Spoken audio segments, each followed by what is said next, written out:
Ligtas na nasagip ang isang residente matapos matrap sa loob ng kanilang bahay dahil sa pagguho ng lupa na dulot ng landslide sa barangay Kalongay, Pilar, Sorsogon. Agad na humingi ng tulong ang pamilya ng biktima kaya't mabilis na naglatag ng search and rescue operation ang Pilar Municipal Police Station sa pamumuno ni Police Captain Brian C. Bea, Acting Chief of Police. Kaagad na rumesponde ang mga pulis katuwang ang Municipal Disaster Risk Reduction and Management Office, mga opisyal ng barangay at mga volunteers.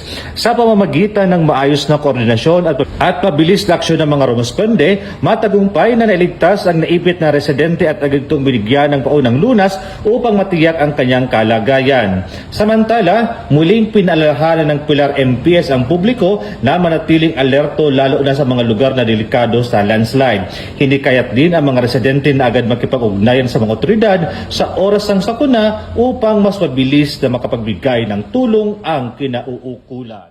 Mula dito sa Albay, ako po yung Police News Network Correspondent, Police Staff Sergeant Bert Culito P. Levendino Jr. Alagad ng batas, tagataguyod ang balitang pulis.